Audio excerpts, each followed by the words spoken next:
C'est l'heure de se connecter au prochain épisode. C'est parti. Oh! Et Wow. on commence. Vous voyez, je viens d'inventer ça sur le fly parce que ma première take, je l'ai manqué. Il a fallu recommencer. Fait que, hey, bienvenue tout le monde pour ce nouvel épisode d'Obélien. Cette campagne de Donjons Dragons 5 que nous faisons pour la chaîne de Coups Critiques. C'est encore moi, Pépé, le DM de cette campagne. Je suis toujours accompagné, encore une fois, cette semaine, de, dans le fond, mes 3 gargouilles préférées. Je parle bien sûr de Félix, Annabelle et Francis. Ça va bien tout le monde? Tout le temps. Ça va bien, toi? Ça va super bien. Ça va bien, parce qu'on va jouer à Donjons Dragons. Hey, déjà, avant, je veux dire merci aux gens qui écoutent la campagne. C'est très apprécié. On a reçu des beaux commentaires. On a reçu aussi des commentaires constructifs. Je suis toujours partant pour recevoir des calls, me faire lancer des tomates. J'adore ça, là, me faire tirer de la marde d'en face. Non, c'est pas vrai. Pour vrai, j'ai reçu des très bons commentaires. Pour vrai, c'est très apprécié. Merci beaucoup. Merci beaucoup. Genre, on reçoit vraiment beaucoup d'amour des gens qui font comme genre quel moment, tel moment, c'était cool, nanana. Fait que pour vrai, juste ça, je trouve que ça vaut vraiment la peine. J'apprécie énormément. Avant de commencer, je crois que Francis, tu voulais me dire quelque chose d'assez important, je crois. Oui, en fait, comme toujours, merci beaucoup à Boutique Imaginaire. Yes! Boutique Imaginaire, notre partenaire officiel pour la série Obélien. Donc, Boutique Imaginaire, un regroupement de succursales qui vendent tout pour vos hobbies, vos passions, jeux de rôle, jeux de société, cosplay, manga, collection de monnaie. Ils ont vraiment de tout. Et ils ont plusieurs succursales, mais ils ont surtout une boutique en ligne qui vous permet d'acheter tout ça et de vous faire livrer ça directement à votre porte, et ce, à l'international. Donc, vous pouvez... Peu importe où vous écoutez Obélien en ce moment, vous pouvez aller sur imaginaire.com et commander quelque chose qui va être livré directement chez vous. Livraison gratuite à l'achat de 59$ et plus que si vous êtes au Québec, en Ontario ou au Nouveau-Brunswick. Donc, merci beaucoup encore une fois à Boutique Imaginaire de supporter la série Obélien. C'est tout. Merci beaucoup. Wow. Merci, Francis. Est-ce que vous le saviez? On le sait jamais. Non, mais là, c'est encore plus hot. Ça va tellement vite acheter quelque chose à l'imaginaire que j'ai starté un achat au moment où Francis a commencé son speech et je l'ai terminé avant que Francis termine. J'ai acheté quelque chose à l'imaginaire. Direct là, je vais me faire livrer. Et ça s'est fait genre en dedans de 15 secondes. J'étais déjà tout prêt. Merci. Wow. À un moment donné, j'étais comme genre, il est en train de finir, faut pas qu'il finisse là, je suis en train de commander quelque chose. Mais j'ai eu le temps de finir mon achat avant que Francis, dans le fond, termine. Fait que c'est pour vous montrer à quel point est-ce que ça va vraiment vite commander en ligne sur la boutique de l'imaginaire, surtout dans le contexte actuel. On parle, bien sûr, pandémie et tout. Donc, avant de continuer, j'aurais pas dû acheter ce costume de Jon Snow à 800$, mais en tout cas, on va bien le faire. Avant de continuer, je crois que Félix, et là c'est spécial parce que Félix voulait nous dire quelque chose, mais il voulait pas nous dire c'était quoi. Fait que je sais pas ce qu'il va annoncer et j'espère que c'est général et non 13 ans et plus. Vas-y. Non, c'est super général en fait. Puis tu vois, c'est pas tant une annonce que je voulais prendre le temps en antenne pour remercier Francis de faire le montage de nos magnifiques vidéos. Vous n'avez peut-être pas remarqué, en fait c'est sûr que vous l'avez remarqué. Vous avez remarqué notre merveilleuse introduction qui met en vedette la trame sonore personnalisée que nous a fait Travis Savoie de RPG Music Maker, mais toute l'animation, tous les layouts, tous les overlays sont créés par notre sympathique ami Francis. Alors bravo Osnan, tu ne fais pas que donner des coups de marteau. Voilà. Et si jamais vous avez envie de nous envoyer d'autres formes d'amour, eh bien ça peut être quelques pièces d'or par mois pour nous soutenir dans notre classe exclusive sur Patreon Obélien, où il nous fait plaisir de vous proposer du contenu, oui, exclusif, mais aussi les épisodes en avance. Effectivement. Et au moment où est-ce que Félix fait cette annonce-là, j'ai commencé à poser des questions exclusives, dans le fond, aux personnes qui sont au niveau Obélien. Des questions que les joueurs ne savent pas. C'est quoi? Ils ne savent pas c'est quoi les questions. C'est des questions en lien avec la campagne, avoir leur point de vue, avoir leur opinion, leur demander des idées, tout ça que je vais intégrer de manière subtile peut-être au sein de la campagne. Fait que des fois, ça se pourrait que vous écoutiez la campagne puis vous fassiez genre c'était mon idée, ça. Avec cette voix-là. Fait que pour vrai, ça, c'est vraiment exclusif à notre niveau abélien. Sinon, plus généralement, j'ai commencé aussi à mettre dans le fond, des rencontres aléatoires pour tous les niveaux de Patreon. Les gens qui viennent chaque semaine, on sort une rencontre aléatoire, c'est souvent apprécié. Puis là, j'en ai sorti une qui était exclusive pour les Patreons, qui sont dans le fond des exemples de patrons pour les Warlocks. Très cool. Très cool. Et finalement, avant de se lancer dans cette aventure palpitante, Annabelle, as-tu quelque chose à me dire? Ben oui, en fait, on en parlait avant, puis je me suis dit pourquoi ne pas le partager aussi avec la communauté. On est tellement contents de voir vos commentaires passer sur les réseaux sociaux, sur YouTube. On aime ça que vous parlez d'Obélien, puis là, au moment où est-ce qu'on se parle, on est à l'épisode numéro 7, si je ne me trompe pas. C'est ça qu'on est en train d'enregistrer. Oui. Puis vous commencez déjà à avoir des belles opinions, et une de mes choses favorites que j'ai vues passer sur les réseaux sociaux, c'est la merveilleuse guerre qui se passe entre les deux hashtags Team Nairou et les hashtags Team Alphonse, qui sont plutôt absents ces temps-ci. Puis on vous encourage en fait à utiliser ces deux hashtags-là pour qu'on puisse vous lire, ainsi que le hashtag Obélien. Est-ce que j'ai vu la face à Félix? Je m'excuse. C'est genre maintenant qu'on découvre que les gens aiment ça détester, genre Alphonse, à mesure que ça avance. C'est ça qui est comme le fun. Moi, j'ai toujours su que les gens aimaient ça me détester. Ouais. OK. Mais merci Annabelle. Merci Annabelle. Puis effectivement, merci à vous. Ben oui, merci à vous. Puis personnellement, j'ai un parti pris pour une team, mais je dirais pas laquelle parce que je suis quand même le DM. Team Osnan, c'est sûr. Je le dis pas. Je le dis pas. Non. C'est la team Ramalsoul. Hop, pareil. Donc, avant de commencer, je pense qu'on va écouter encore une fois notre merveilleux intro, puis ensuite on se retrouve tout de suite après pour le résumé de la dernière partie.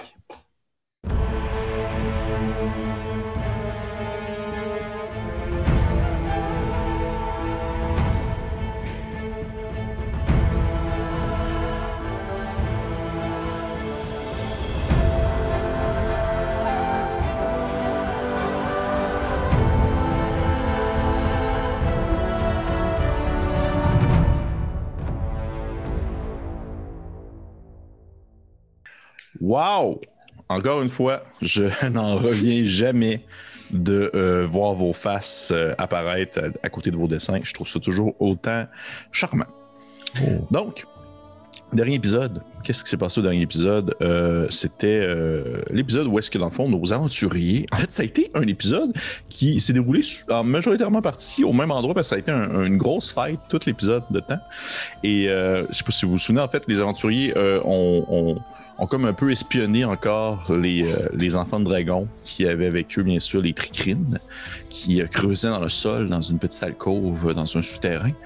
Et suite, dans le fond, à l'attaque d'un ver, les enfants de dragon sont partis, le ver est parti, les enfants de dragon sont revenus, ont continué à creuser avec les tricrines. Et à ce moment-là, les aventuriers ont comme voulu s'interposer afin d'aider...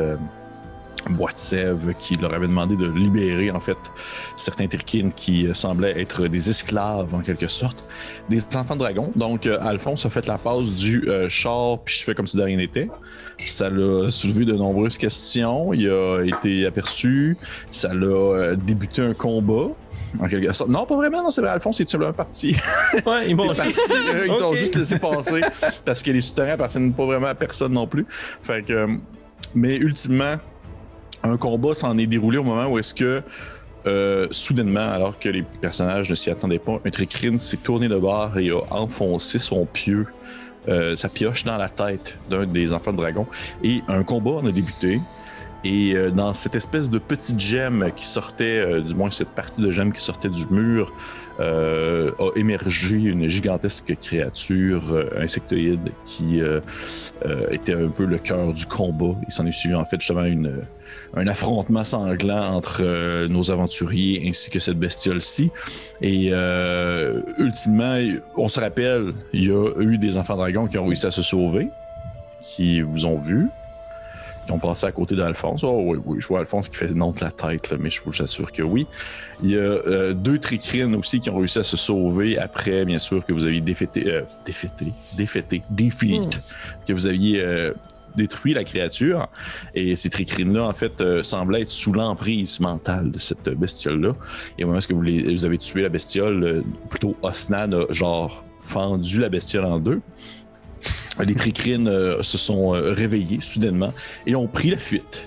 Et à ce moment-là, vous avez croisé un autre enfant de dragon bleu, cette fois-ci, qui s'est présenté sous le nom de Yubel et qui s'est avéré plutôt être un adversaire, probablement, de Ramal-Sul, parce qu'il l'a nommé Ramal-Sul le Fou. Et l'épisode s'est terminé sur Yubel qui vous proposait de rejoindre son antre. Et de l'autre côté, il y avait Alphonse qui faisait comme non. Et ça a comme terminé sur ça à peu près. Est-ce que c'est un beau résumé? Est-ce que je manque des éléments? Est-ce qu'il y a des choses que vous voulez rajouter, mes chers joueurs de mon cœur? Parfait. Donc, on va pouvoir commencer ça à ce moment-là. Imaginez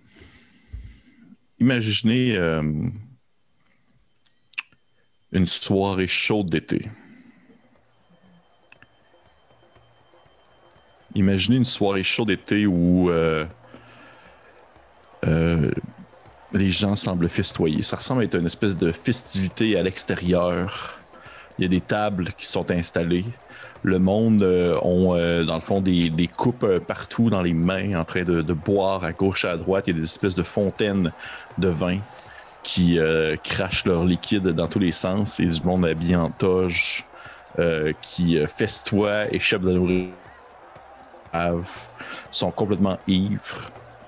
C'est un moment, dans le fond, de l'Empire qu'on nomme en fait la festivité des coupes, qui porte en fait un double sens. D'un côté, on dit la festivité des coupes parce que c'est le moment des coupes de l'année pour ramasser en fait le blé des champs. Mais c'est aussi la festivité des coupes où est-ce que les gens en fait lèvent le verre pour boire. Et c'est ainsi qu'on se retrouve en fait en plein cœur, si on veut, de l'Empire.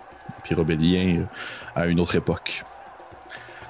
Les gens festoient, les gens s'amusent. Et on peut apercevoir au loin de cette foule extérieure de peut-être constituée de un peu plus d'une centaine de personnes, tous des hommes, tous des humains plutôt. On peut apercevoir au loin d'eux, peut-être assis probablement sur une roche, un jeune homme d'environ peut-être une douzaine d'années, un jeune Alphonse, qui va pouvoir dire encore peut-être une fois « Oui, papa! » Oui, papa! Oui. Un jeune Alphonse qui se tient seul sur une roche, à part, qui a toujours été un peu plus solitaire que les autres, qui a toujours été un peu plus, on va dire, loin des bains de foule et qui ne se mêle pas rapidement ou facilement aux gens. Et Alphonse, probablement que t'es un peu à part assis sur ta roche. Il t'aperçoit au loin ces quelques enfants qui te dévisagent d'un regard un peu moqueur. C'est des personnes qui t'ont jamais vraiment attiré pour que tu sois leur ami, puis ils te l'ont jamais vraiment proposé non plus. Tu as toujours été justement quelqu'un d'un peu plus solitaire et ils te le rendent bien. Et comment est-ce que tu vois que des fois tu croises leur regard, tu sais parfaitement que tu dois pas comme justement les fixer trop longtemps parce que ça va laisser sous-entendre que tu les cherches peut-être. C'est déjà arrivé que tu t'es ramassé dans des bagarres d'enfants là, où est-ce que ça finit, où est-ce que tu rentrais à la maison en pleurant. Et pourtant, tu le sais fort bien que les personnes, il y en a dans ce lot-là, c'est des gens qui proviennent d'une descendance moins noble que la tienne, mais l'Empire a tout de même... met tout de même une grande importance au fait de la prouesse, je dirais, soit physique, mais aussi la prouesse morale, la valeur, le courage. Et si tu es capable de te faire rosser par un enfant de plus basse naissance, c'est parce que tu méritais de te faire rosser par cet enfant-là, en quelque sorte. Fait que probablement que c'est genre quelque chose qui vient te chercher moralement assez fortement, on s'entend. C'est très intense comme émotion de te dire que tu te fais des fois ramasser par des personnes qui sont définitivement d'une descendance presque paysanne, on s'entend. C'est des gens qui... Il y a des enfants au travers de cette foule-là, que c'est du monde avec qui que ton père a engagé, soit les parents ou qui habitent dans les environs et qui travaillent dans les champs, puis t'as les enfants qui eux autres ne se sont pas vraiment arrêtés, si on veut, à la classe sociale et qui ne font que profiter, disons, de leur force physique du moment. Et tu es là, assis sur ta roche. Quel genre de pensée pourrait te passer par la tête à ce moment-là? Probablement un mélange de haine puis de jalousie. Parce que j'ai la haine envers les enfants, puis j'ai la jalousie envers mon frère aîné, Alphonse III, qui est le portrait craché de mon père, Alphonse II, qui est un homme de guerre, un chasseur aguerri, qui sait se défendre, qui ne laisse jamais marcher ses pieds. Fait que je suis jaloux d'eux parce que si j'avais leur force, je serais probablement capable de répondre aux enfants qui me tabassent. Puis je dois avoir ces pensées-là, mais un peu distraites, puis ensuite de ça, je dois être en train de examiner une fleur, une plante, noter le goût d'une petite coupe de vin que j'ai volé ou d'hydromel dans les vendanges, quelque chose du genre. Mm-hmm. Absolument. Et tu le vois au loin, en fait ton frère qui est comme justement proche de ton père. Les deux sont debout en train de festoyer et boire. Il y a quand même quelques années de plus que toi. Lui, ce n'est plus un enfant, c'est un homme à l'âge qu'il est rendu. Et vous voyez que les deux justement se ressemblent énormément. Effectivement, ton frère est une copie conforme plus jeune de ton père. Et tu vois ton père agir de manière qu'il tu le vois poser des gestes qu'il n'a jamais posé avec toi. T'sais, une main sur l'épaule, un geste réconfortant. Parfois, tu vois un regard de fierté dans son visage, des choses qu'il n'a jamais vraiment partagées. Ouais. Et probablement qu'à ce moment-ci, tu entends comme je dirais un murmure. Quelque chose qui semble t'appeler. Ça ressemble à une voix un peu grave, mais en même temps très douce, très réconfortante, mais à la fois aussi presque sénile, comme si c'était quelque chose qui se réveillait d'un autre temps. Une espèce de... Alphonse... Et tu jettes un coup d'œil à gauche et à droite. Et tu vois sur le sol, c'est les fleurs pendant que tu regardais, quelques feuilles aussi étendues sur le sol, qui se mettent presque à virevolter dans le vent, faisant je dirais, ce qui pourrait sembler être une bourrasque, mais qui au final te donne vraiment plus l'impression d'être comme un chemin, alors que tu les vois comme se propulser dans les airs et tournoyer sur eux-mêmes en direction, dans le fond, de l'intérieur de la maison. C'est sûr que je lâche tout ce que j'étais en train de faire. Je renverse la coupe au passage. Puis tu sais, juste pour les besoins de la narrative, je passe à travers les gens. Là. C'est comme je suis juste obsédé par ce chemin-là qui est en train de se créer. Puis ce que j'associe tout de suite à être la voix qui m'appelle. OK.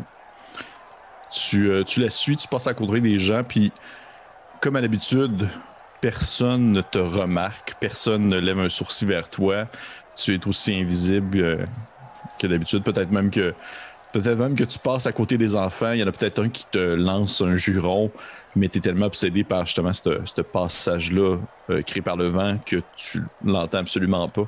Et tu suis le petit courant aérien qui fait virevolter ici et là, que ce soit une nappe, on va dire peut-être même renverser une coupe. Tu vois des feuilles partir au vent. Et tu le vois vraiment comme se déplacer, se diriger vers cette espèce de grande maison, espèce de gigantesque demeure familiale. Et tu le vois même pousser en quelque sorte la porte d'entrée, l'ouvrant, montrant que c'est comme s'il y avait quelque chose qui venait de pénétrer à l'intérieur de ta maison. J'ouvre toutes grandes les portes, j'accroche une lanterne ou une torche au passage, quelque chose pour m'éclairer dans les couloirs froids, sombres.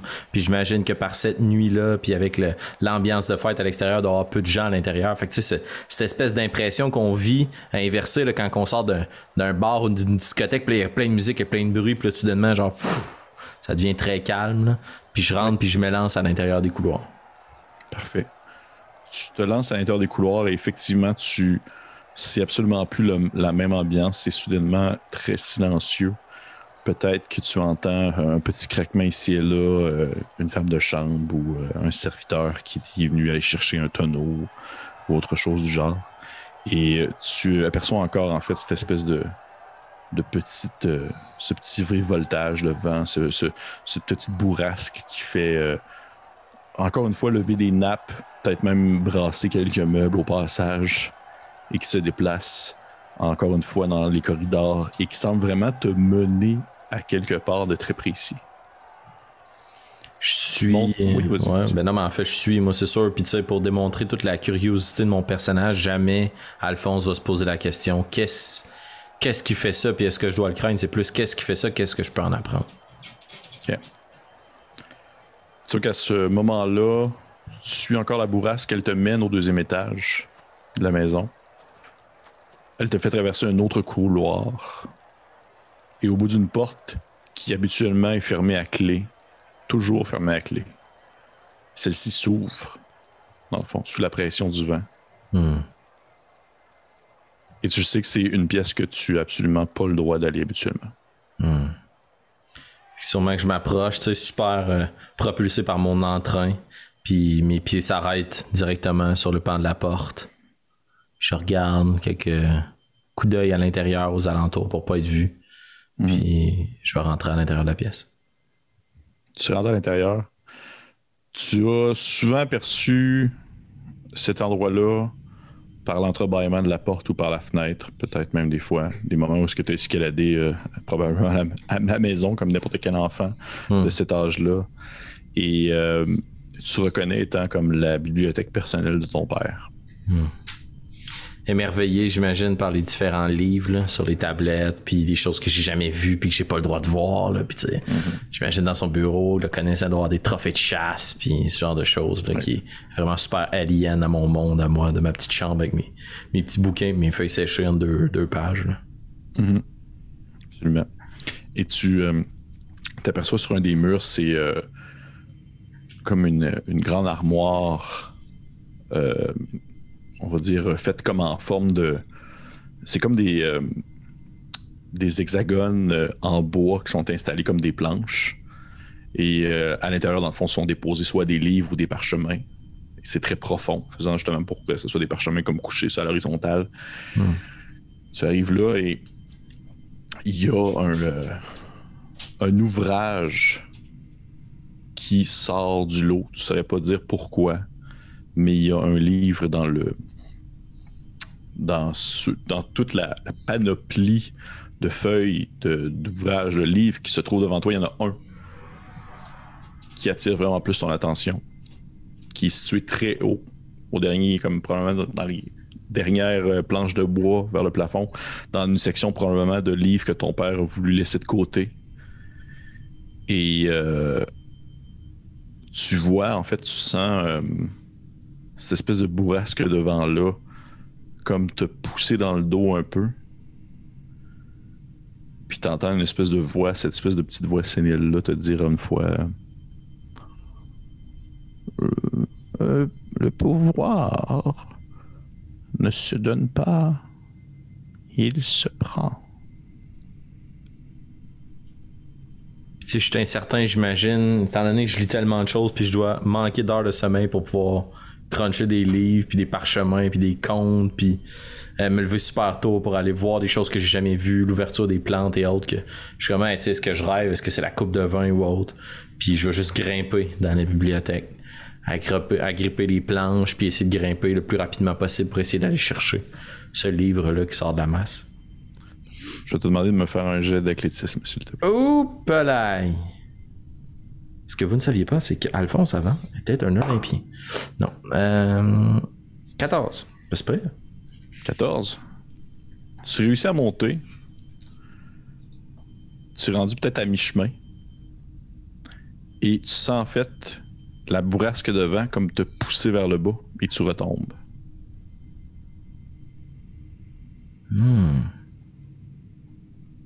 Puis tu entends encore une fois, tu entends la petite voix te dire « Le pouvoir ne se donne pas, il se prend. » Je vais te demander, s'il te plaît, de me faire un petit jet. En fait, ça va être un jet d'arcane.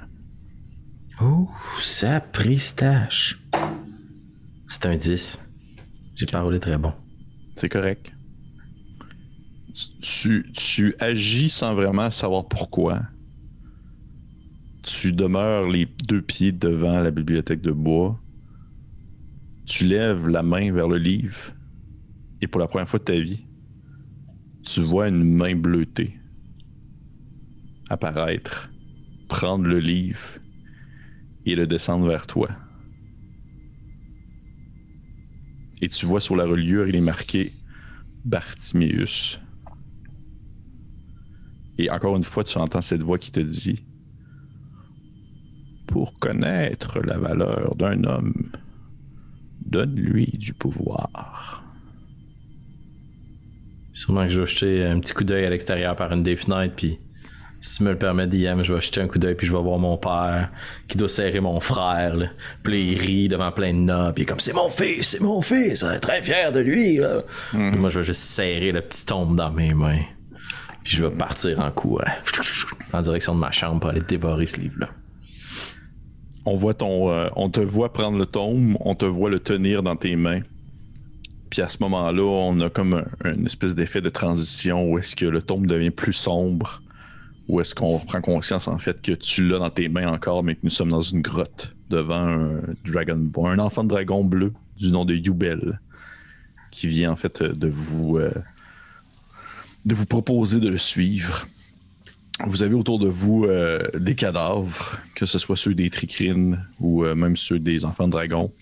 Sans oublier la gigantesque créature, Osnan, que tu as ouverte en deux à l'aide de tes griffes.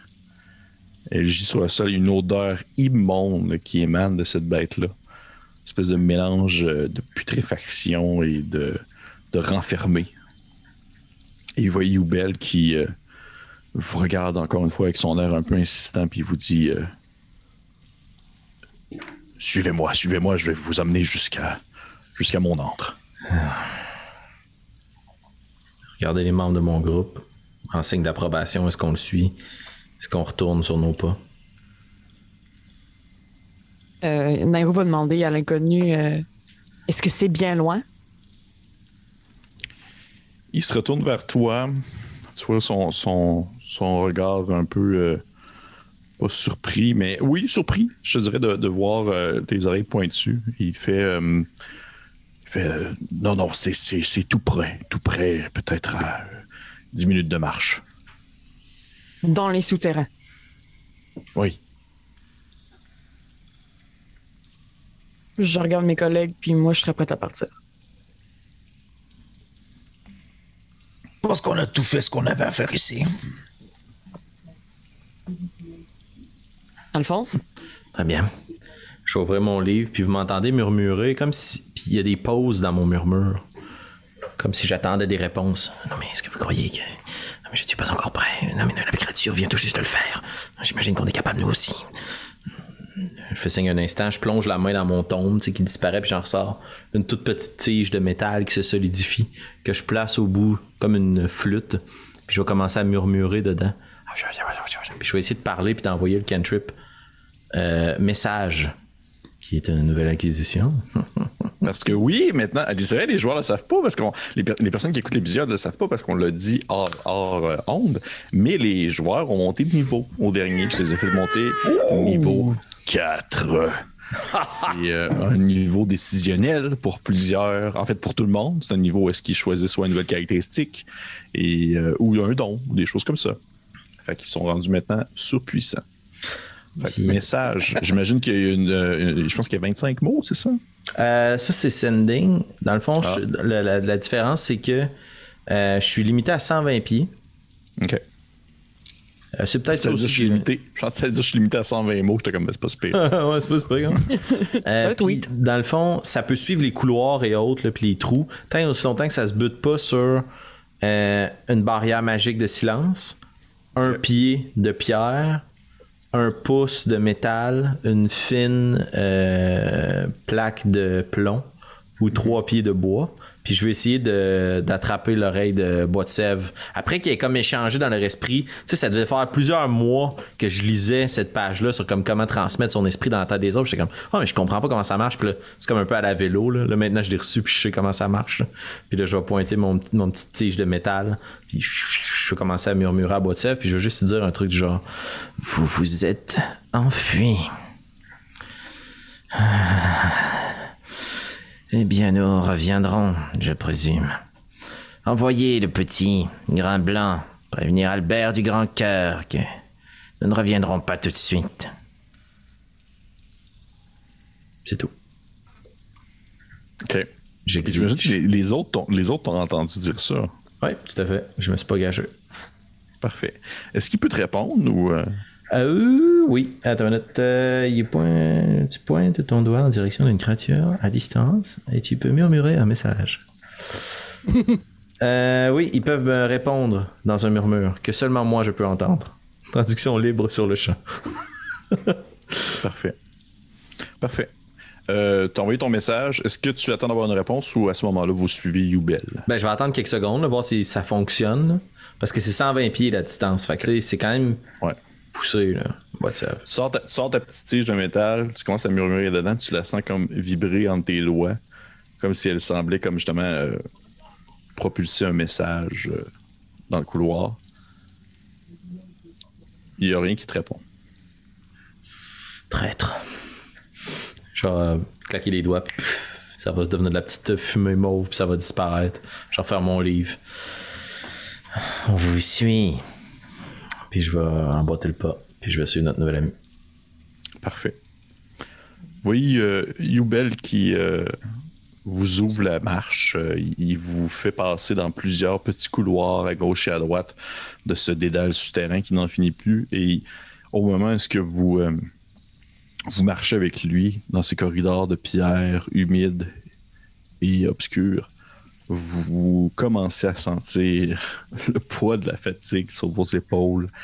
Ce combat qui a été tout de même assez difficile, mais aussi cette nuit qui a été tout de même assez intense. Vous avez eu le temps de dormir chez Albert, mais vous avez par la suite descendu dans le souterrain, vous avez combattu, vous avez sauvé Grain Blanc, vous avez continué à marcher, vous avez rencontré des tricrines, vous êtes repartis.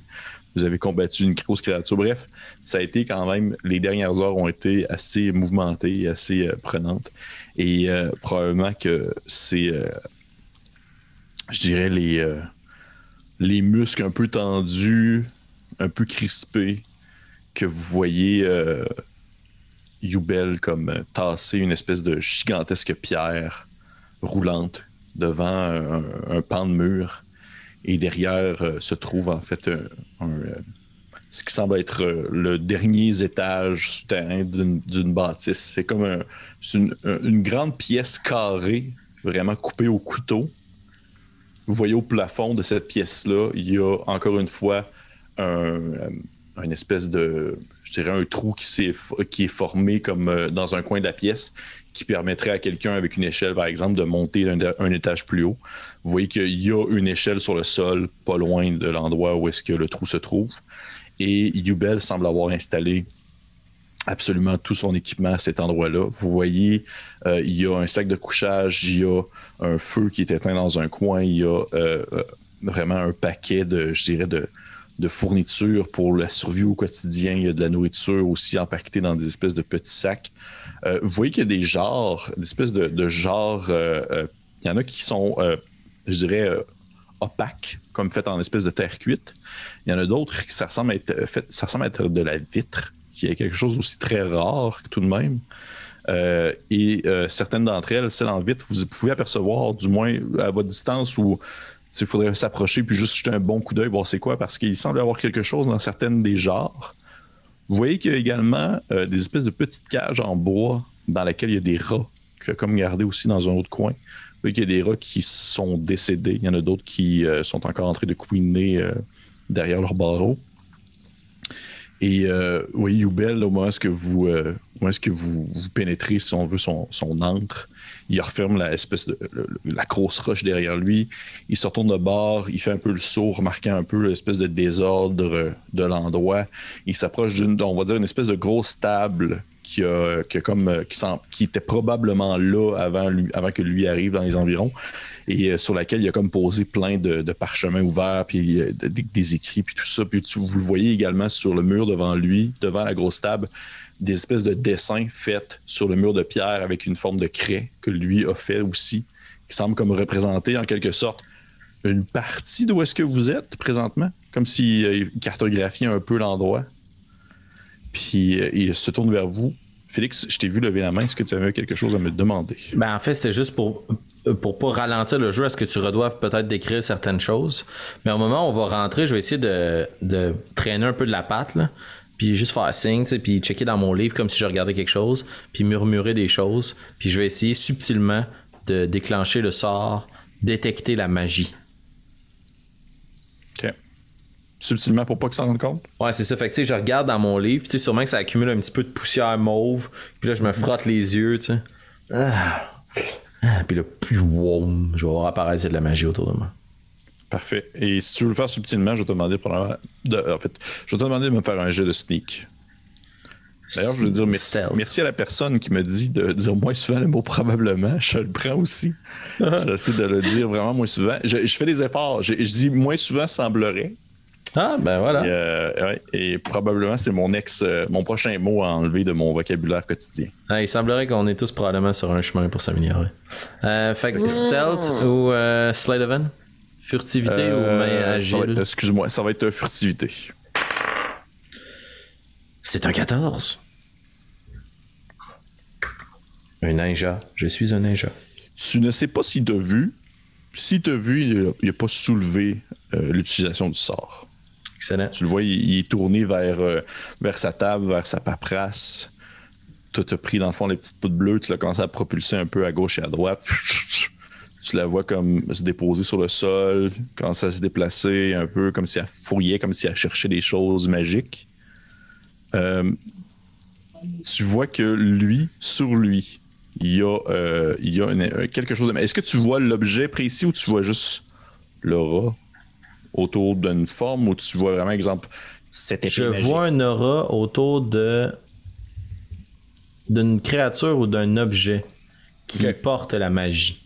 Parfait. Fait que tu sais, j'imagine que s'il y a une armure, par exemple, qui confère une magie, il doit lui émaner d'une espèce de radiance, de couleur qui me signifie un peu de quelle école de magie ça vient. À toi de voir, mais tu sais, je pense pas que je vois comme l'aura sur son anneau, tu sais. Si ça confère un avantage sur la constitution sur lui, tu sais, je dis n'importe quoi, là, mais tu comprends un peu. Oui. Je pense que dans ce cas-là, je vais te le laisser si c'est spécifique à un objet, comme tu as dit, là. Je pense que je vais te le dire quand même. Je trouve que ça a plus de sens. Good. Tu vois, en fait, pour l'instant... C'est quoi l'aura de ça, la grosseur, on va dire? C'est autour de moi, puis c'est 30 pieds. 30 pieds. Tu prends... en fait, 30 pieds, tu prends presque toute la salle. Ça dure combien de temps? Ça dure 10 minutes, je me concentre, puis je commence à marcher, tu sais, puis à le suivre un peu, puis à regarder ses documents, puis la carte qu'il a faite, puis les pots, puis les genres, tu sais. Mes amis qui jouent à Donjon Dragon des Wizards doivent savoir qu'en ce moment, je serais très content de trouver un parchemin qui contient mes sorts ou un truc du genre. Fait que tu sais, c'est sûrement ça qui m'intéresse, des trucs à rajouter dans mon calepin de notes. Dans ton calepin de notes. Mais est-ce que je veux pas vraiment prendre trop de temps, là, puis c'est ça que je suis en train de faire, mais un pied de pierre, 1 pouce de métal ou une fine couche de plomb ou 3 pieds de bois ou de terre empêche de voir. Fait que si il a creusé quelque chose 3 pieds puis qu'il a mis un 800 platinum magique qui se recrée à chaque jour, je les verrai pas. Parfait. 800 platinium magique. Parfait. Tu vois qu'il y a un de ces anneaux au bout de ses doigts reptiliens qui émet une aura d'évocation. Et tu vois qu'il y a également un parchemin sur la table qui émet une aura d'évocation. I got the chills. OK. Je vais laisser parler. Parfait. Ben, vous voyez qu'en fait, il se tourne vers vous, il vous regarde d'un air satisfait, un peu inquiet, une espèce d'étrange mélange d'expression, mais en même temps, c'est comme les autres enfants de dragon, c'est un peu difficile des fois à bien comprendre le sens de leur visage. Il regarde, il fait bon, ici nous sommes en sécurité. Je crois que des présentations sont de mise, même si vous le savez, je me nomme Yubel. Et vous? Je suis Alphonse IV de la Fine Plume, digne représentant de l'Empire obélien.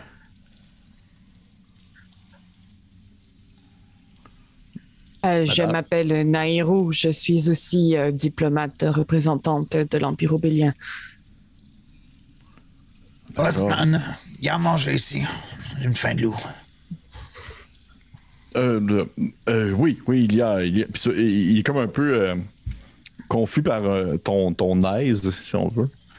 Et il fait oui, j'ai quelque chose, puis il se penche un peu, il commence à fouiller dans ses affaires. Puis tu vois qu'il te sort une espèce de viande séchée qu'il te lance. Ça ressemble à vraiment du jerky.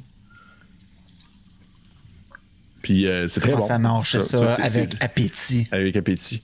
Puis il fait reposez-vous si vous avez besoin de repos. Je peux rallumer le feu si vous avez froid. Je n'ai pas de problème. Je vous avoue que ça fait quand même du bien de pouvoir discuter avec des gens qui ont une manière de vivre et qui ne semblent pas non plus être associés, du moins aux premiers abords, à Ramal Soul. Je crois qu'avant que nous nous mettions à nos aises, il serait préférable d'adresser le mammouth, l'éléphant dans la pièce. Est-ce que je sais L'éléphant. Le mammouth. Je sais pas, man, j'ai capoté. Le pachyderme dans la pièce. Il faudrait adresser le pachyderme dans la pièce. Pourquoi nous avoir sauvés? Pourquoi être venu en aide à notre groupe? Est-ce qu'il doit y avoir toujours une raison pour aider quelqu'un? Lorsque l'on plante sa dague dans quelqu'un, oui, habituellement, nous avons une raison. Les raisons qui me motivent peuvent être nobles et à la fois peuvent aussi être plus perverses envers les ennemis de mes alliés.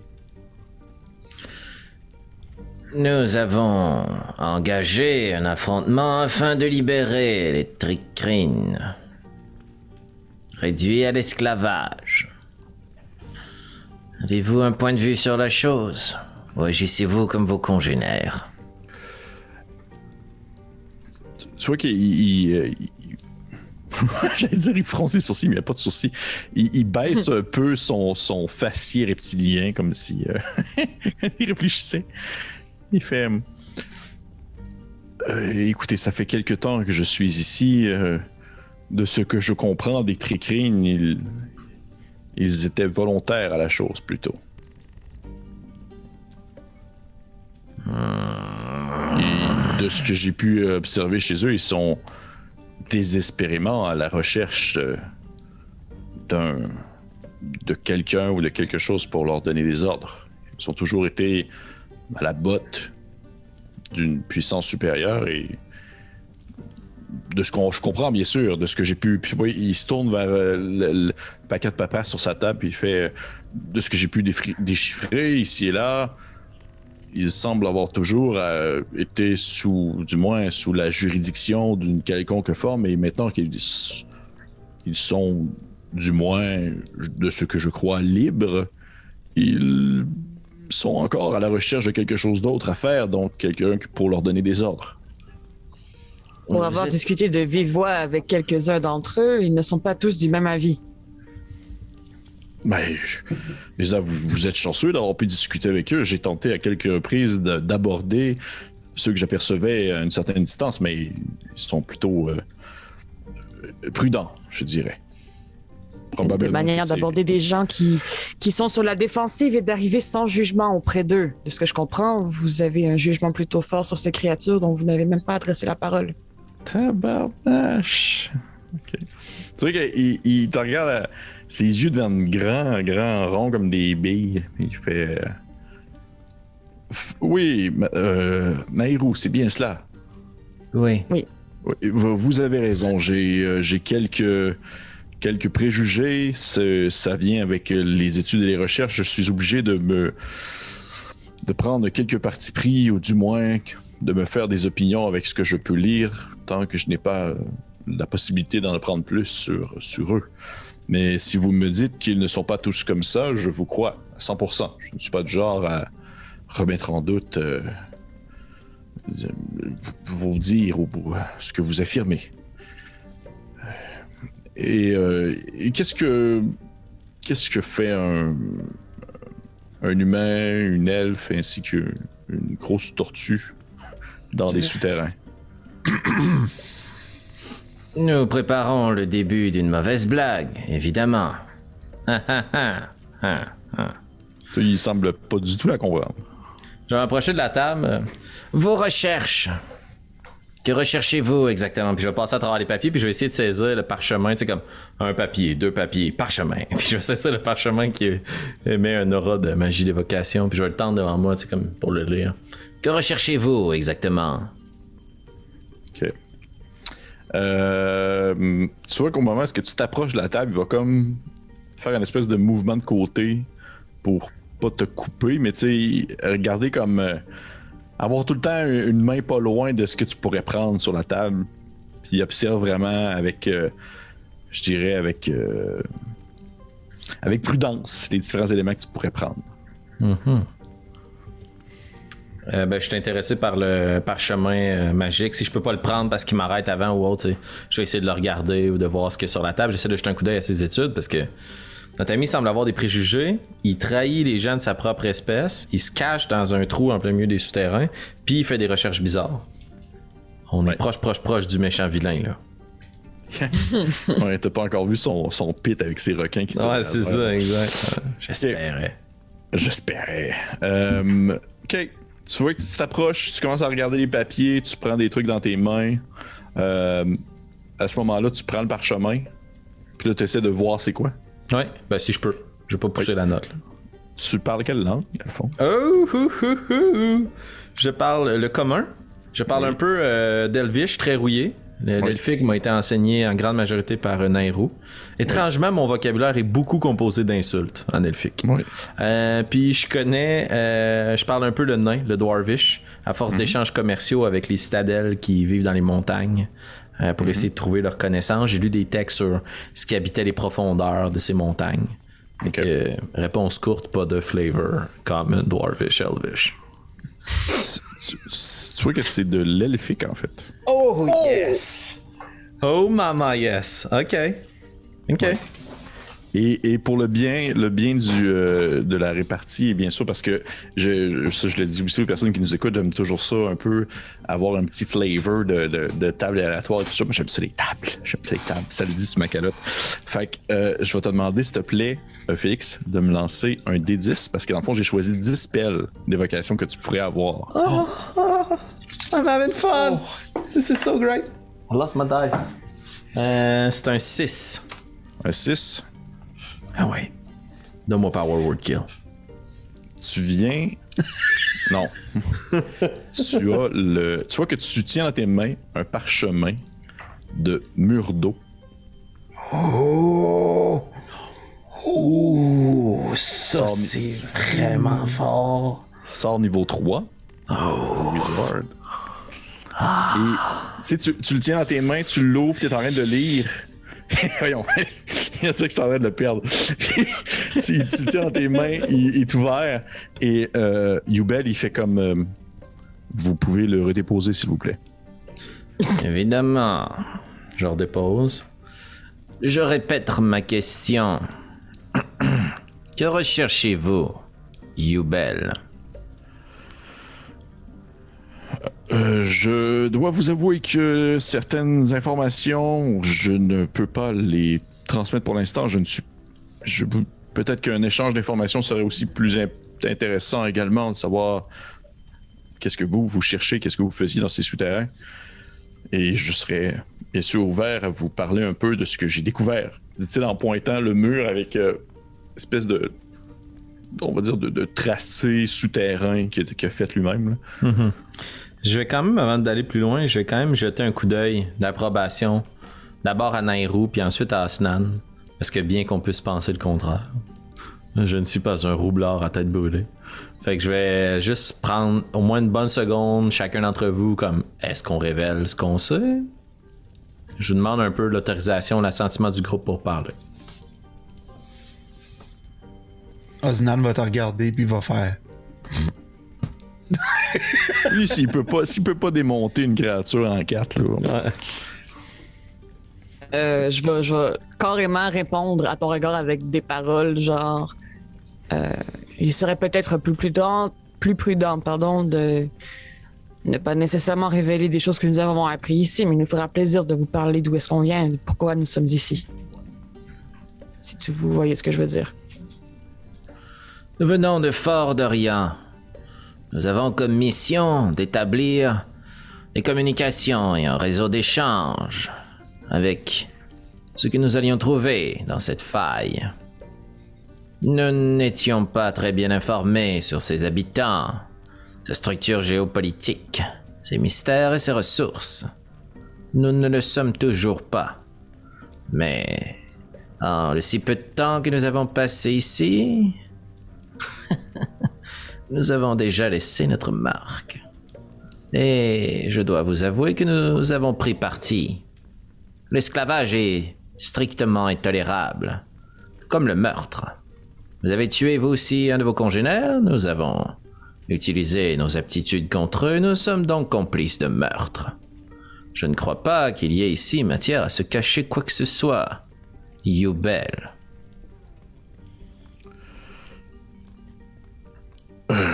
Oui. Et dites-moi, vous avez nommé le Fort d'Orient. C'est votre nation? Non. Évidemment, nous venons du très fier Empire obélien. Vous n'allez pas me faire dire que dans votre trou à rare, vous n'avez jamais entendu parler de notre puissance, de nos richesses, de notre force de frappe militaire hors du commun. Et j'ai entendu parler d'un empire depuis que je suis ici dans la faille, moins avant que j'ai rejoint les souterrains, lorsque je marchais plus en liberté au-dessus, où j'ai entendu parler d'un certain empire. J'ai vu quelques individus passer, je crois des fermiers et autres, mais je n'en sais rien de plus, je suis désolé. Mais si vous dites que vous venez d'un très grand empire incroyable, je crois que ça pourrait fortement intéresser aussi ceux qui cherchent le bon terme, mes collaborateurs. Et qui sont ces collaborateurs? Au moment où tu demandes ça, il se gonfle un peu le torse, comme s'il était fier. Puis il fait comme pointer d'un de ses doigts reptiliens une espèce de petit badge en métal sur son torse. Et c'est... Oui, que ceux qui ont...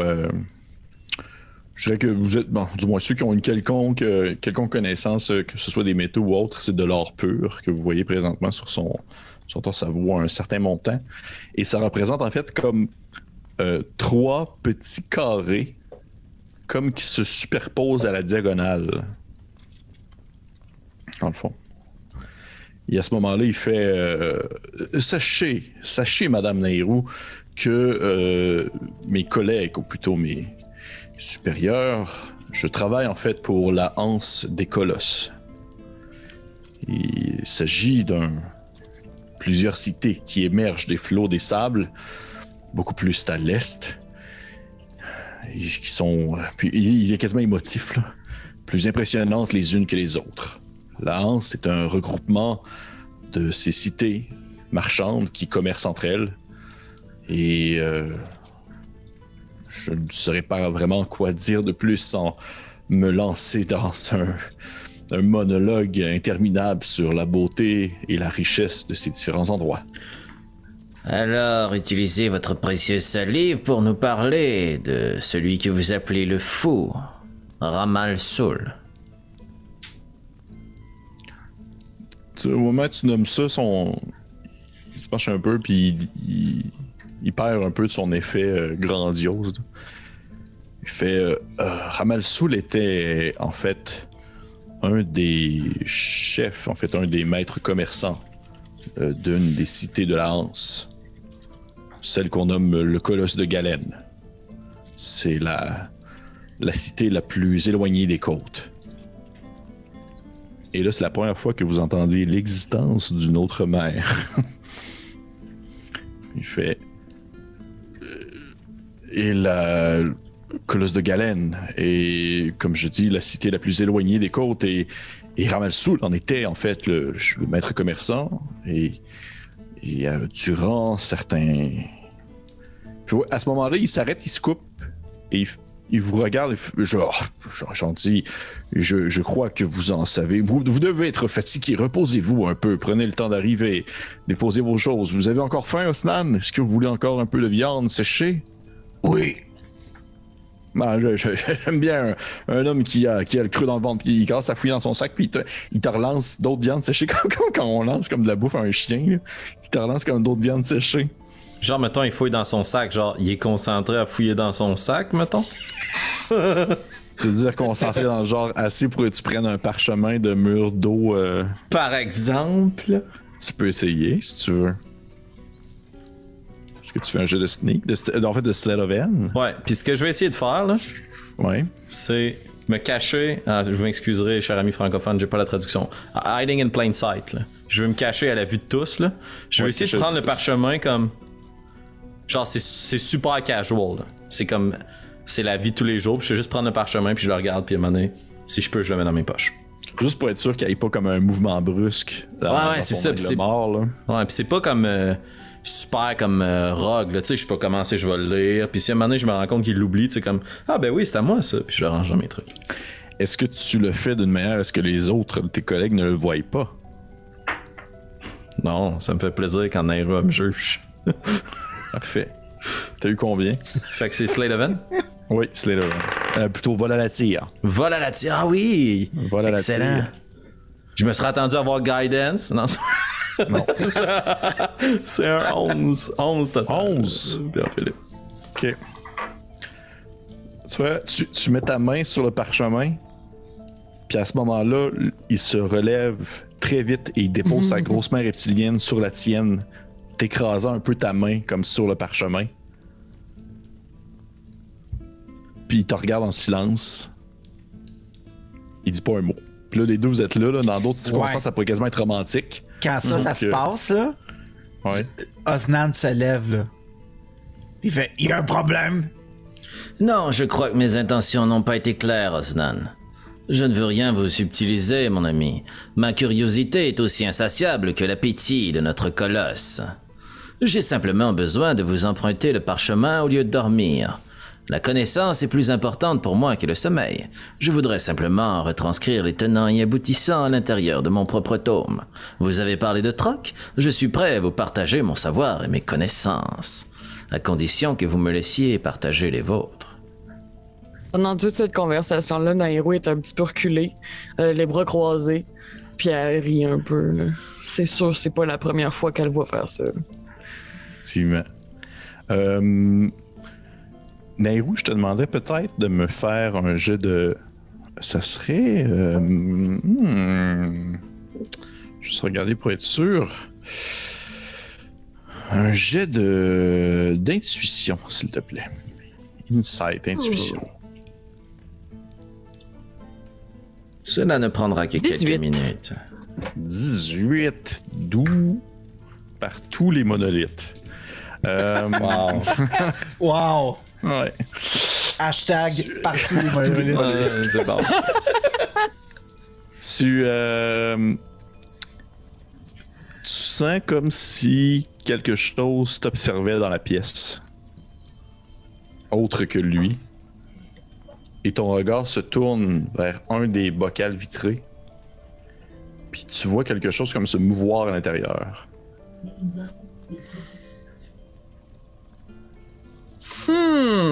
Et on revient sur Alphonse ainsi que... À moins que tu me dises que tu essayes de quoi, là, pendant que les autres ils discutent, là? Je me rapprochais, mais pas plus que ça. OK. Alphonse, le Youbel, il fait... te dit...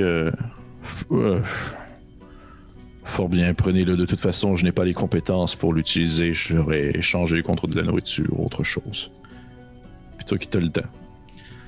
Vous venez d'un empire commercial, vous dites, n'est-ce pas? La Hanse, oui. Laissez-moi faire du commerce avec vous. Vous vouliez l'échanger contre de la nourriture? Je vous l'échange contre du muscle. Celui de mon encéphale proéminent et des biceps de mon acolyte.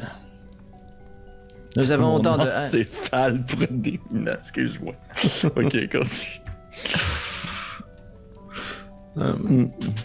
Vous dites que vous ne portez pas Ramal Soul très haut dans votre estime. Pourquoi a-t-il été destitué de sa ville? Il n'a jamais été destitué de sa ville, justement. Les contacts commerciaux se sont soudainement coupés avec le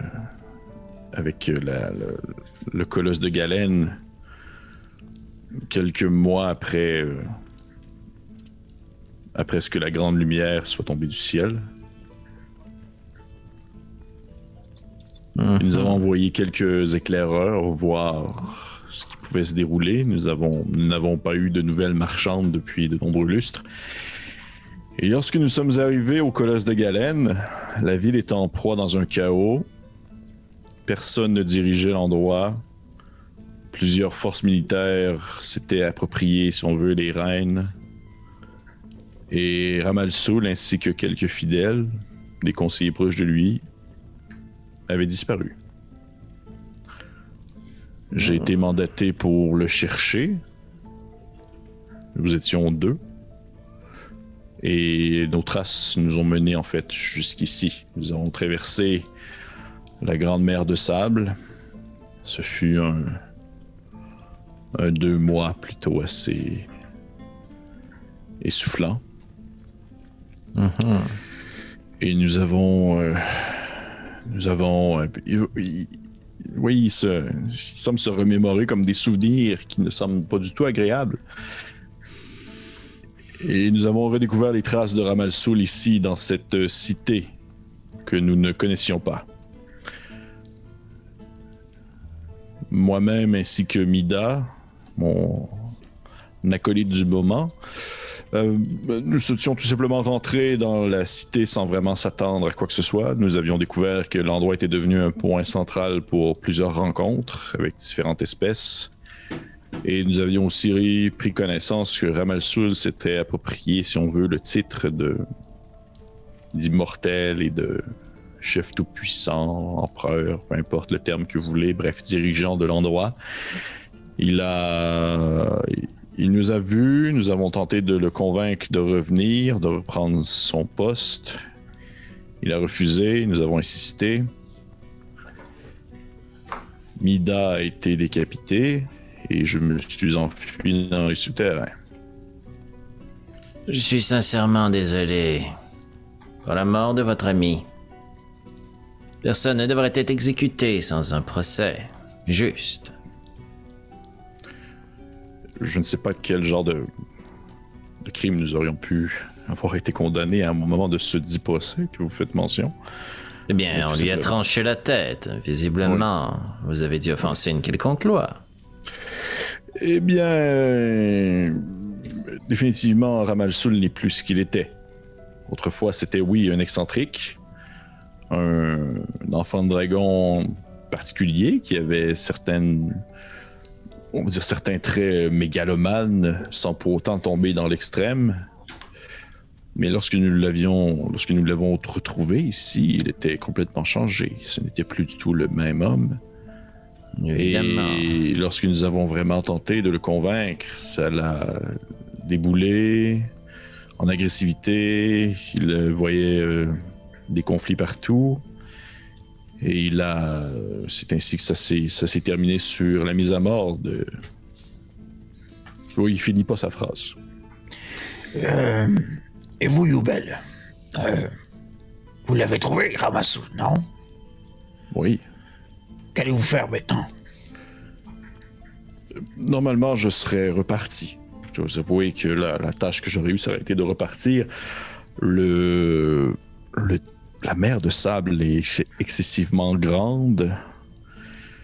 J'aurais voulu comprendre un peu plus les intérêts de Ramal Soul. Maintenant, j'ai vu qu'il avait commencé à creuser sous sa ziggourate, qu'il a investi. Et pour qu'à ce moment-là, il se tourne vers son espèce de dessin qu'il a fait sur le mur. Et je cherche encore à comprendre, disons, les mystères de cet endroit. J'ai l'impression que la faille elle-même, que la croisée des chemins elle-même influence Ramal Soul à un certain point.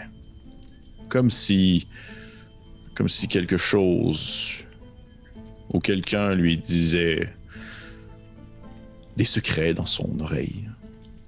Il est évident qu'il a été transformé par ce qu'il a trouvé ici. Pour connaître la valeur d'un homme, donnez-lui du pouvoir. Effectivement. Oui, oui, vas-y.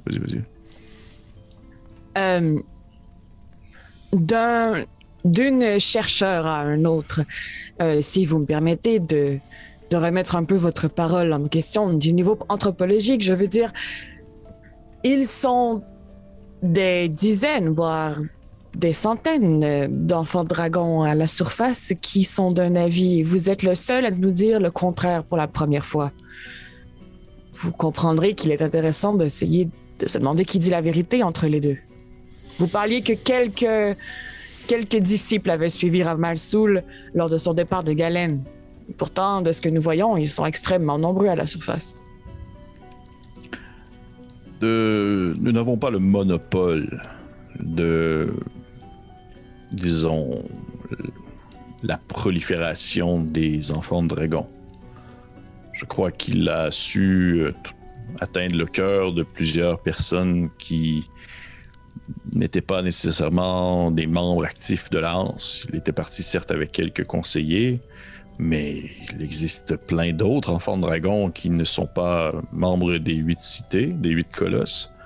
Donc, à ce moment, je me dis tout simplement qu'il a trouvé ici et là des peuplades isolées qui n'avaient personne vers qui se tourner et qu'il a su rassembler les cœurs en quelque sorte. En répondant, Nairou va incanter zone de vérité. Wow, OK. Parfait. Est-ce qu'il fasse un jet? J'aurais besoin... Oui, un jet de charisme. OK. Cool beans. C'est quoi le niveau de difficulté? 10. Ça se peut pas. C'est sûr, c'est pas ça. Ton spell DC, c'est quoi? Mon spell d'ici? Attendez. Ah non, 14, excusez-moi. Ouais, c'est sûr, ça doit être 14. OK. Ouais. Tu vois que tu lèves ta main et du bout de tes doigts sort des espèces de petits filaments blancs ressemblant un peu comme à des... je dirais à des queues d'étoiles filantes, là, ce qui reste vers l'arrière d'étoiles filantes. Et au moment où ça sort de tes doigts, ça va glisser sur le sol et ça fait vraiment un cercle qui prend une bonne partie, au fait même quasiment au complet, la pièce. Et à ce moment-là, qu'est-ce que ça fait si je peux songer? En fait, ça prendrait aussi que Osnan et Alphonse fassent le jet parce que c'est une sphère de 15 pieds, ouais. Oh! Tabarnouche. Je m'aventurerai sur ce que ça fait après. Natural 20. Bon. You ain't gonna know my secrets. C'est un save? Ouais, de charisme. 17.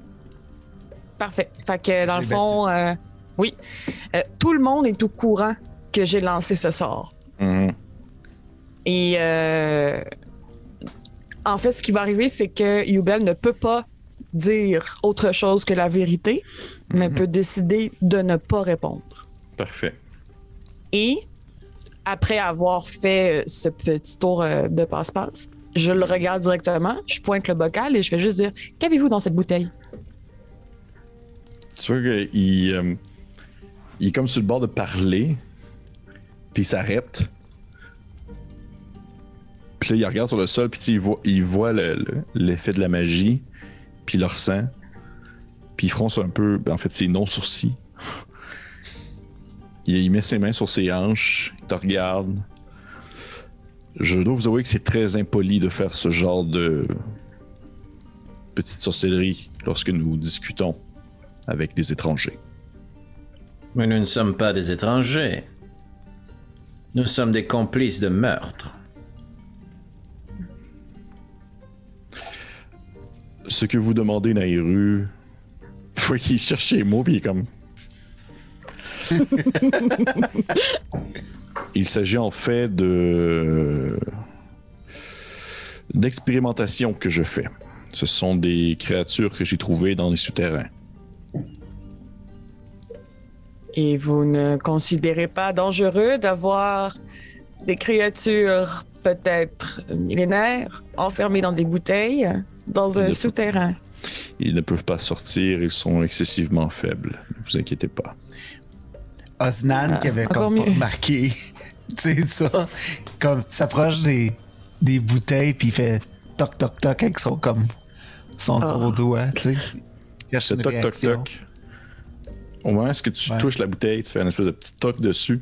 Il y a vraiment comme un effet, comme si quelque chose se projetait sur la vitre.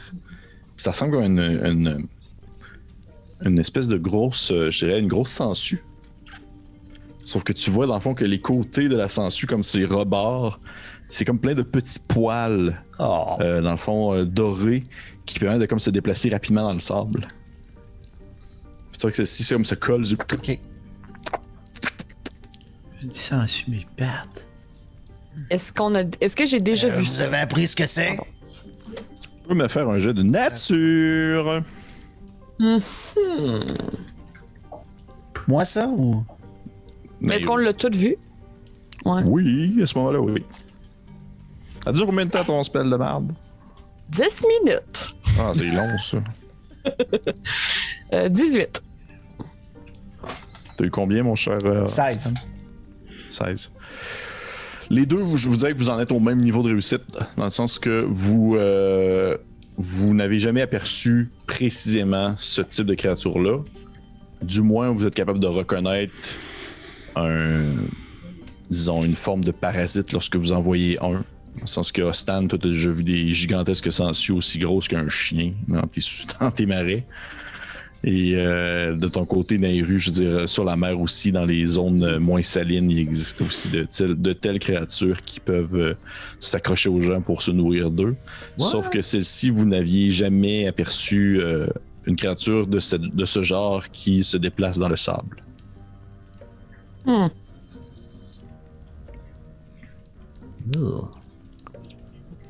Oui, vous avez peut-être aperçu, du moins, je ne sais pas, ça fait combien de temps que vous vous promenez dans ces souterrains, mais vous avez peut-être aperçu des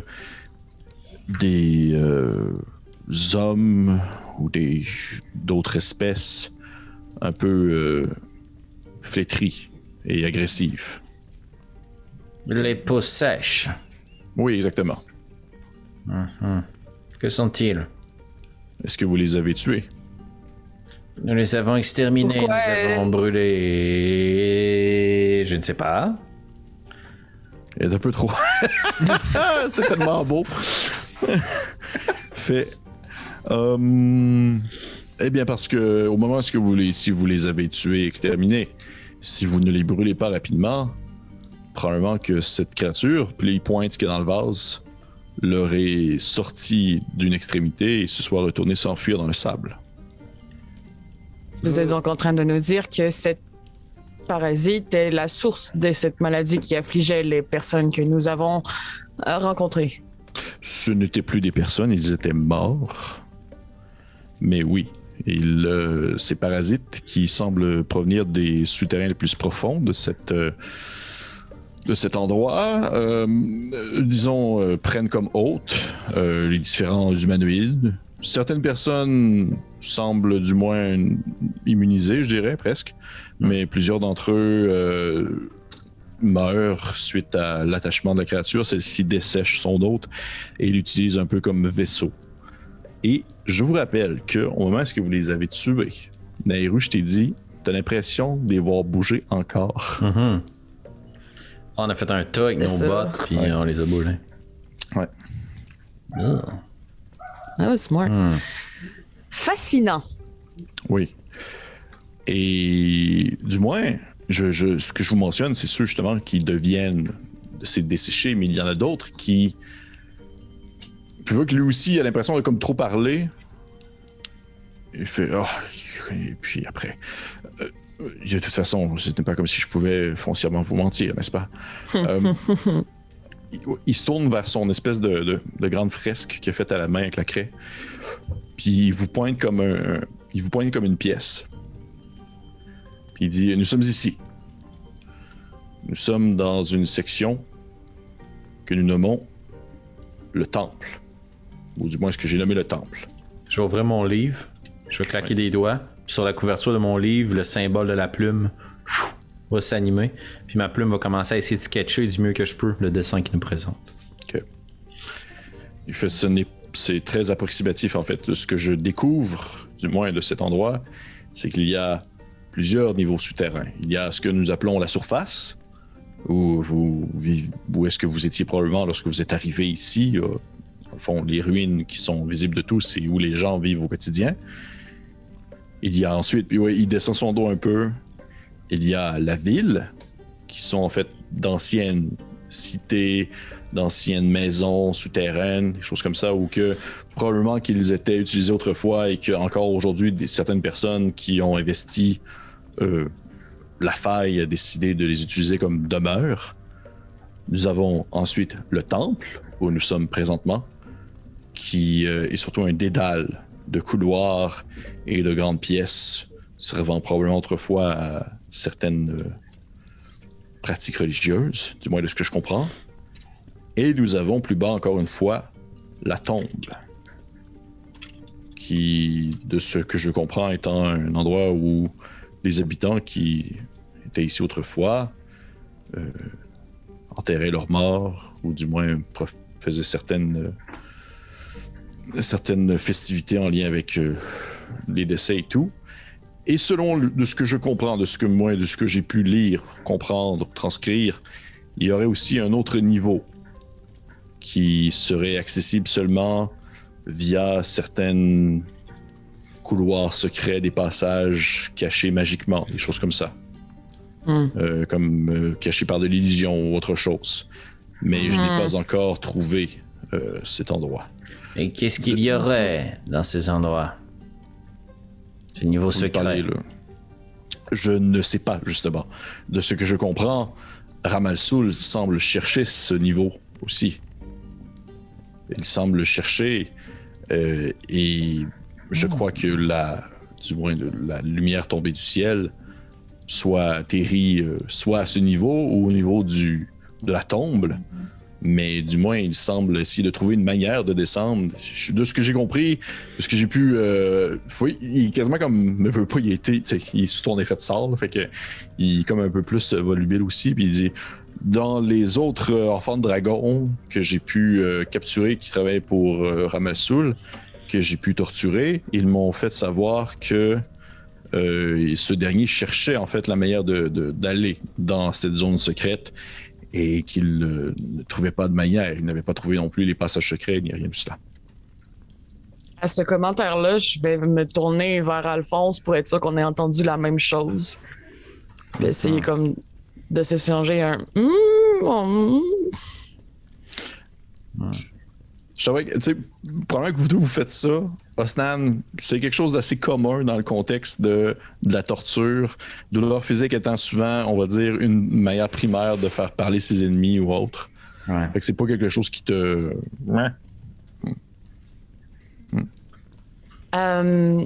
J'ai aperçu en marchant au niveau du... La pointe de la carte, où est-ce qu'ils sont arrivés à peu près, là, au niveau du temple, il semble.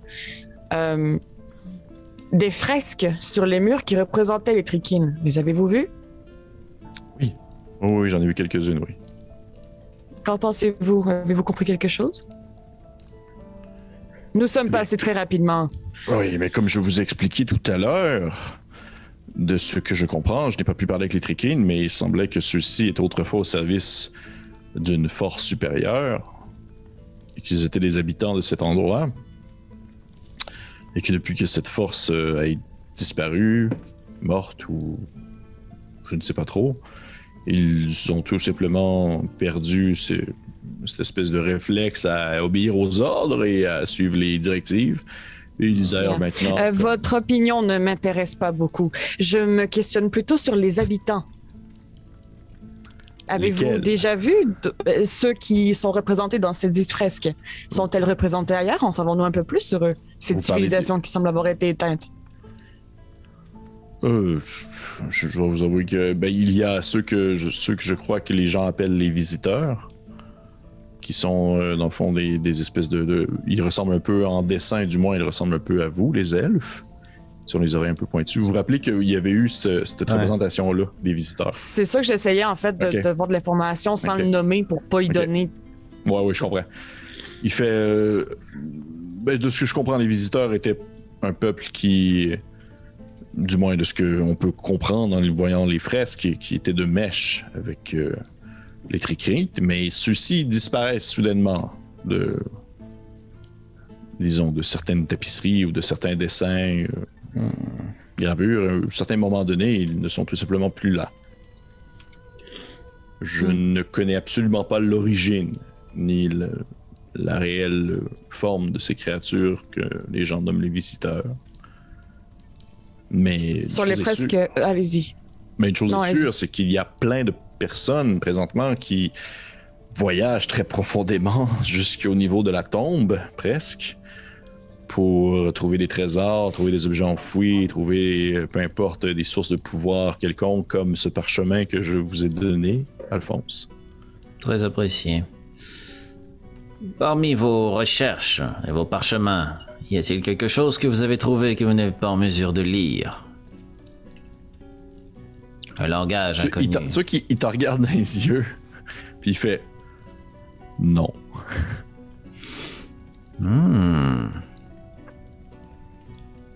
Une dernière petite question sur les visiteurs. Sont-ils mentionnés sur les fresques avec un peuple autre que les Triquines? Il y a... de ce que je comprends, comprenez, les visiteurs apparaissent sur des fresques au niveau du temple. Ils ne sont pas sur les fresques au niveau de la ville. Et à la surface, il n'y a pas de fresques ou presque du tout, c'est surtout des ruines. Il est fort possible qu'il y ait autre chose dans les niveaux plus profonds, comme la tombe. Il y a peut-être d'autres choses, mais rendu là, je ne sais pas. Est-ce que vous avez aperçu de votre côté... je ne sais pas, de ce que je comprends, vous avez des capacités magiques. Je viens de vous voir lancer des sortilèges et tout. Est-ce que vous aviez aperçu, dans le fond, ces fameux passages secrets pour descendre à des niveaux inférieurs? Ou... Nous avons surtout remarqué les fresques dont je vous parle depuis tout à l'heure. Je suis intéressé par les créatures qui vivaient ici. Oui, il y a un long silence. Il vous en regarde. Il fait fort bien. Je crois que je vous ai assez donné d'informations, mais une chose est sûre, de votre côté, Nayru, je dois être sincère avec vous, car nous sommes un peuple sincère et aussi je suis obligé de dire la vérité. Je n'apprécie pas le ton avec lequel vous me parlez, déjà de 1. De 2, Alphonse, si jamais vous sortez vivant de cet endroit et que nous réussissons, ou du moins quelqu'un réussit à faire tomber Ramalsoul, sachez que si ce que vous dites est vrai concernant votre supposé empire puissant, la Hanse des Colosses est toujours ouverte à des nouvelles possibilités commerciales. C'est qu'à ce moment-là, il y a un beau sourire qui se dessine sur son visage.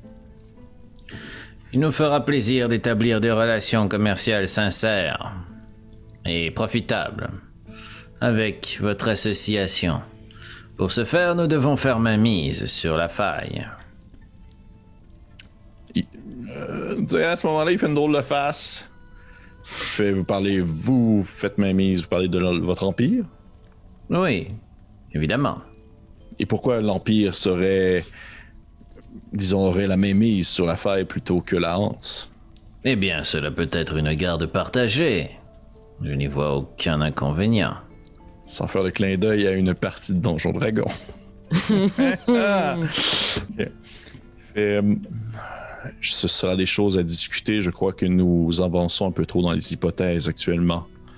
Au contraire, je crois que dans les chansons des bardes de notre peuple, et dans les fresques et les pièces de théâtre qui seront célébrées dans vos grands temples, plusieurs parleront de ce moment précisément, où nous avons pour la première fois établi un traité de paix juste. Nous avons un code d'honneur strict. Nous refusons toute forme d'esclavage. L'honneur des gens est reconnu. Ils ont droit à la sécurité. Et en échange, nous leur proposons notre défense. Si vous êtes capable de travailler selon ces termes et conditions, il nous fera plaisir d'établir un traité avec vous. Veux-tu me faire un jet de persuasion, s'il te plaît? Oh! Charisma. J'ai perdu mon dé, la gang. À terre, ça compte pas. 15. Il te regarde très... Il y a vraiment... Vous voyez que lui, plus que n'importe quel autre enfant de dragon que vous avez croisé, a comme le vilain défaut de vraiment fixé dans les yeux. À un point que tu as vraiment l'impression qu'il te dévisage. Et il fait... fort bien, ce sera ainsi. Du moins, je ne peux pas parler trop, disons, pour le nom de mes collaborateurs, mais ça semble toutefois, tout de même être équitable. Je serais assez curieux de voir l'ampleur aussi de cet empire et pour également évaluer sa réelle valeur. Puis, à ce moment-là, il se tourne vers toi, Snan. Il fait « Et vous, Monsieur Tortue? » Ah. Osnan, il est brûlé. Il dort debout. Il a mangé son jerky. Il était... Non, mais pendant que personne l'écoutait, il était assis.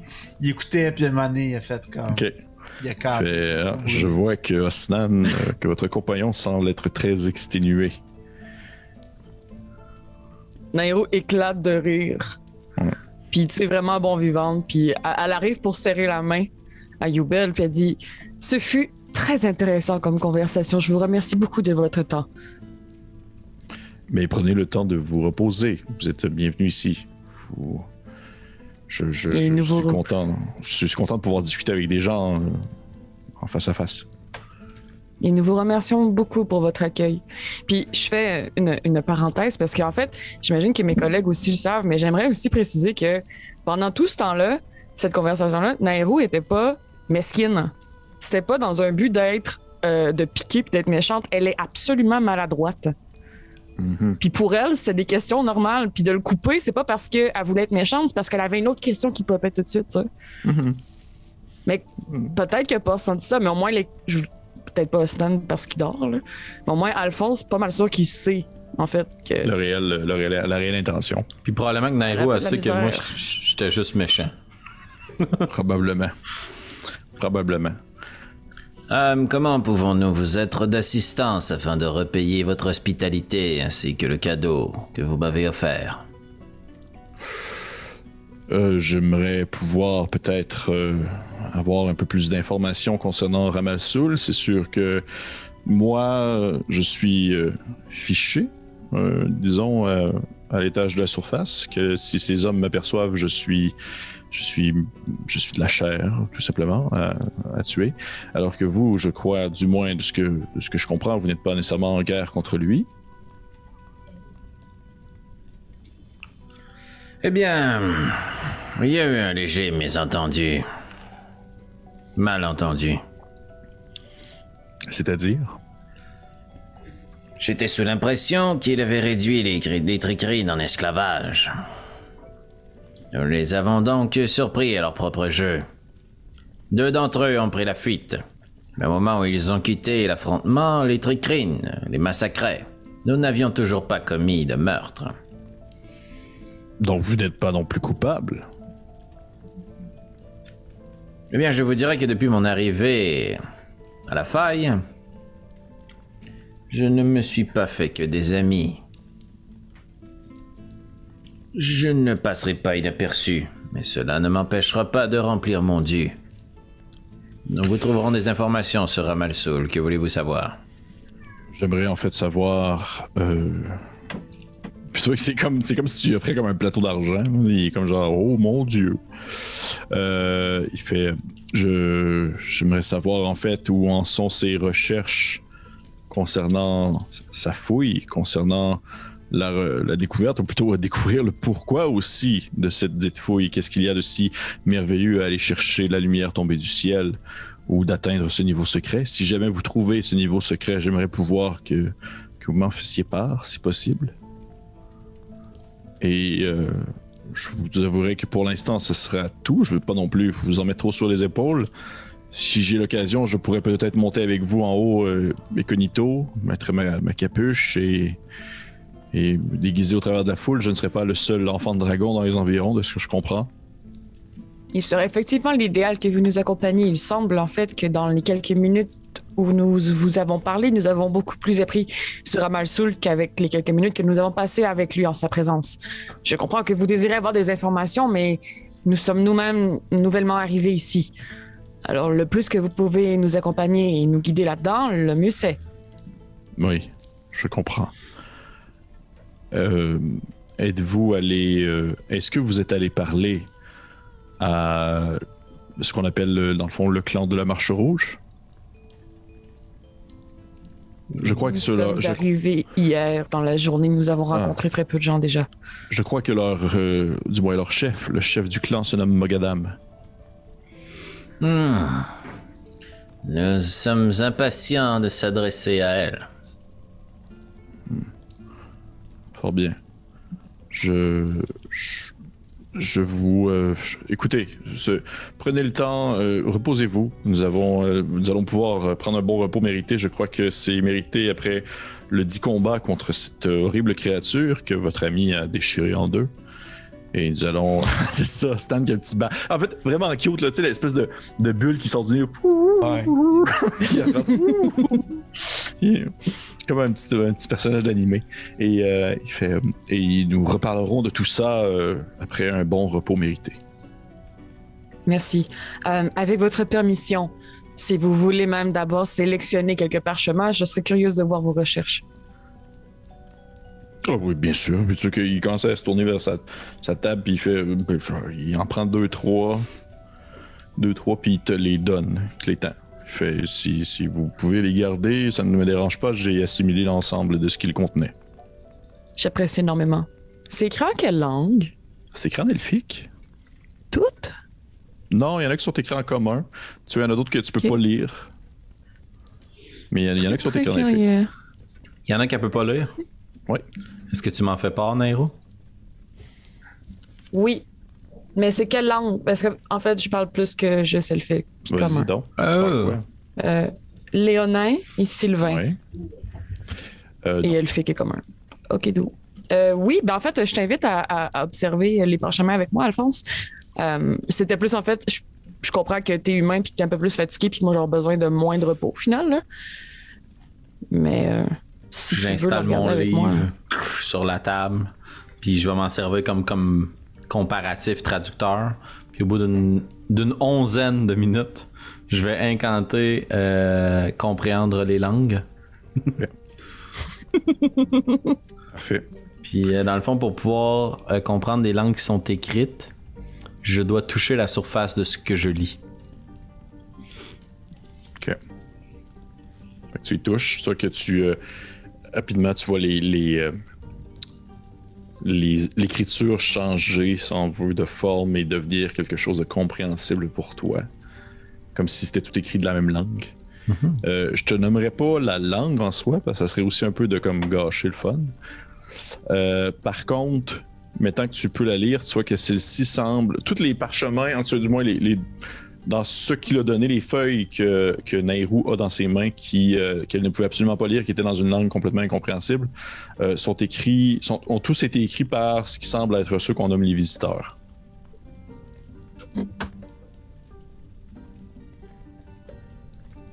Je te demanderais à force, s'il te plaît, de me tirer un jet de sauvegarde de sagesse. That's not good. Jet de sauvegarde de sagesse, c'est un 10. Est-ce que t'as... c'est quoi les armes que tu as sur toi? J'ai mon coupe-papier, ainsi que mon livre. OK. Probablement que tu entends... Encore une fois, j'ai utilisé probablement. Tu entends dans ta tête plutôt une voix très grave qui te parle et qui te dit: vas-y, fais-le. Fais-le. Fais-le. Vas-y maintenant. Et tu te vois... En fait, tu te rends compte à ce moment-là que t'es comme plus vraiment devant le parchemin. T'as arrêté comme ton mouvement devant Youbel, puis t'as ton coupe-papier dans tes mains. OK. Et on va arrêter la game là-dessus. Oh, shit! Aïe, aïe, aïe! Je suis juste content que ça soit pas devant Nairou parce que j'avais plus personne dans Team Alphonse. C'était juste fini.